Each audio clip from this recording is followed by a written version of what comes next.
इस स्केलेटन को देखो, अगर ये एक एक्सटिंक्ट एनिमल है तो सोचो कि ये किस तरह का दिख सकता है। डेफिनेटली आपने कुछ इस तरह के खतरनाक एनिमल को इमेजिन किया होगा, बट आपका रिएक्शन क्या होगा अगर मैं आपको बताऊं कि एक्चुअली में ये एक रैबिट का स्केलेटन है? आप शॉक्ड हो गए, राइट? वेल, ऐसे कुछ केस डायनासोर्स के भी साथ होता है। वेल, साइंटिस्ट स्केलेटन के अलावा भी काफी सारी चीजें कंसिडर करते हैं, बट फिर भी ये परफेक्टली बता पाना मुश्किल है कि आखिर डायनासोर्स किस तरह का दिखा करते होंगे। इवन आपने जो dinosaur famous movie Jurassic world में देखे थे वो भी रियल नहीं थे। वेल, आज हम इसी टॉपिक के ऊपर डिटेल में बात करेंगे। वीडियो डेफिनेटली काफी ज्यादा इंटरेस्टिंग होने वाली है। आप ये सुनकर शॉक हो जाओगे कि डायनासोर इंसानों से भी ज्यादा टाइम के लिए अर्थ पर एग्जिस्ट किया करते थे।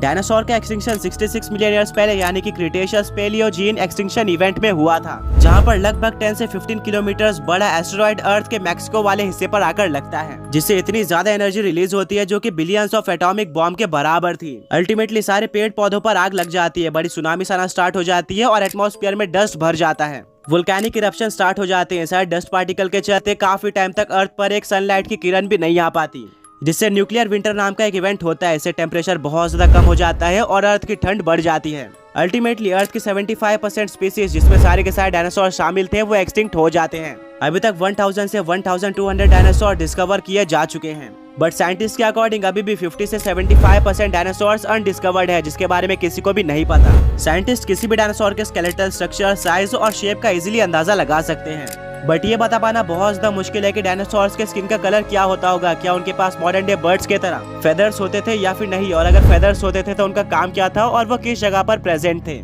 एंड अलग अलग तरह के डायनासोर्स का बिहेवियर क्या था, क्या वो एग्रेसिव थे या फिर झुंड में रहना पसंद करते थे। 80s में डायनासोर्स की इमेज सिर्फ और सिर्फ उनके बोन्स पर बेस्ड होती थी। उस टाइम के साइंटिस्ट का मानना यह था कि डायनासोर स्लो और स्केली रेप्टाइल्स थे, जो कि मॉडर्न डे लिजार्ड्स की तरह दिखा करते थे। इनके साइज को देखकर अंदाजा लगाया गया था कि बिल्कुल एक मॉडर्न डे टर्टल की तरह डायनासोर्स बहुत ही ज्यादा स्लो मूव किया करते थे।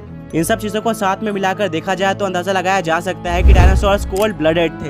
इनके पोस्चर्स भी सही से नहीं बनाए गए थे। टीरेक्स जैसे डायनासोर्स को वर्टिकली उनके 2 पैरों पर खड़ा किया गया था, बिल्कुल ह्यूमंस के तरह। एंड ऑब्वियसली रिसेंट स्टडी से पता चला है कि यह सब बिल्कुल गलत था। शुरू में डायनासोर्स को स्मूथ और स्केली स्किन के साथ इमेजिन किया जाता था, क्योंकि उस टाइम पर साइंटिस्ट को फेदर वाले डायनासोर्स के बारे में बिल्कुल भी नहीं पता था। डायनासोर्स के कलर का अंदाजा लगाना ऑलमोस्ट इम्पॉसिबल है, बट इनको ज्यादातर डल कलर में इमेजिन किया जाता है, जो कि पूरी तरह से इनके फॉसिल पर बेस्ड है। बट हो सकता है कि डायनासोर्स के पास और भी ज्यादा वाइब्रेंट कलर्स होते हों या फिर और ब्राइट हो। आगे जाके चाइना में वेलोसिरैप्टर जैसे डायनासोर्स के फॉसिल पाए जाते हैं, जिन पर फेदर्स हुआ करते थे, जिससे रिवील होता है कि काफी सारे थेरापॉड डायनासोर्स मॉडर्न डे बर्ड्स के एंसेस्टर थे एंड उनके पास फेदर्स हुआ करते थे। साइंटिस्ट पूरी तरह से शॉक रह जाते हैं और इससे उनका डायनासोर्स को देखने का और समझने का नजरिया बिल्कुल बदल जाता है। यही रीजन है कि काफी सारे पेलियोंटोलॉजिस्ट बिलीव करते हैं कि डायनासोर्स के पास वाइब्रेंट कलर हुआ करते थे।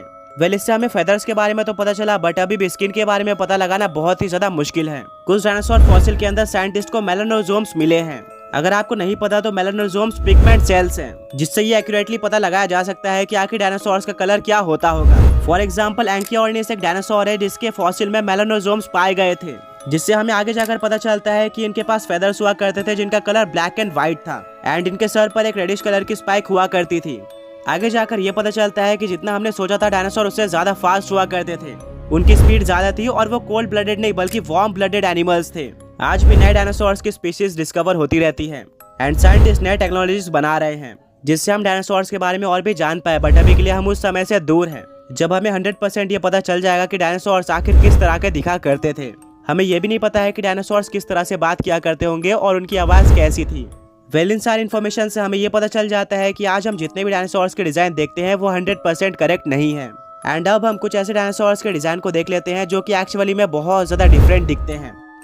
Number 1, T-Rex. शुरू में टीरेक्स को एक स्लो चलने वाला बड़ा प्रीडेटर माना जाता था, जिसके जबड़े बहुत ही ज्यादा ताकतवर थे एंड वो बिल्कुल ह्यूमंस की तरह सीधा खड़ा रहता था एंड उसकी टेल ड्रैग होती थी। बट आगे जाकर हमें टीरेक्स के बारे में और भी ज्यादा जानने को मिला। वो एक्चुअली में फास्ट थे। उनका पोस्चर वर्टिकल नहीं बल्कि हॉरिजॉन्टल हुआ करता था एंड वो अपने टेल को जमीन से ऊपर रखते थे बैलेंस प्रोवाइड करने के लिए। टीरेक्स के पैर और बॉडी मस्कुलर थी। उनके पास 2 छोटे हाथ भी थे जिसमें 2 शार्प क्लॉज थे। ऑल्दो टीरेक्स के पास ज्यादातर स्केल्स हुआ करते थे, बट हो सकता है कि मॉडर्न डे बर्ड्स की तरह इसके पास थोड़े फेदर्स भी हुआ करते हों। बट हाँ, इतना कंफर्म है कि ये बाकी सारे थेरापॉड डायनासोर्स की तरह पूरी तरह फेदर से कवर्ड नहीं हुआ करता था। टीरेक्स के पास अब तक का सबसे खतरनाक बाइट फोर्स है, जो कि 8000 से 12800 के बीच में रेंज किया करता होगा, जिसका यूज करके ये आसानी से हड्डियां भी तोड़ सकता था। नंबर 2, स्पाइनोसॉर। शुरू में स्पाइनोसॉर को एक 2 पैरों पर चलने वाला डायनासोर माना जाता था जिसकी पूरी बॉडी स्केली थी। इसके बैक पर एक सेल हुआ करता था और ये ज्यादातर टाइम टीरेक्स के साथ फाइट करने में ही बिताता था। बट और भी ज्यादा स्टडीज के बाद पता चलता है कि स्पाइनोसॉर एक्चुअली में सेमी एक्वेटिक डायनासोर था जो कि अपना ज्यादातर टाइम पानी में बिताया करता था। इसके पास एक लंबा और पतला जॉ हुआ करता था जिसमें काफी सारे कोनिकल टीथ थे, ये फिश को पकड़ने में काम आते होंगे। इसके बैक पर एक यूनिक सेल के जैसा स्ट्रक्चर हुआ करता था जो कि टेम्परेचर को रेगुलेट करने में काम आता था और ये स्विम करने में माहिर था। हालांकि इसका साइज टीरेक्स से ज्यादा बड़ा हुआ करता था बट ये टीरेक्स के साथ फाइट नहीं करता होगा क्योंकि इन दोनों ही डायनासोर्स के फीचर्स और हैबिटेट बहुत ज्यादा अलग थे।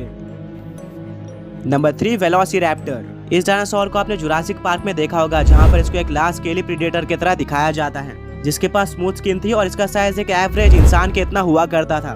बट रियलिटी में देखा जाए तो वेलोसिरैप्टर इससे कहीं ज्यादा छोटे हुआ करते थे। इनका साइज एक मॉडर्न डे टर्की के इतना हुआ करता था और इनकी पूरी बॉडी फेदर से ढकी हुई होती थी।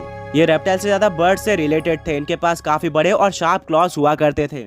इनके पास फेदर्स तो थे बट वो उड़ने के लिए नहीं बल्कि टेम्परेचर को रेगुलेट करने के लिए काम आते होंगे।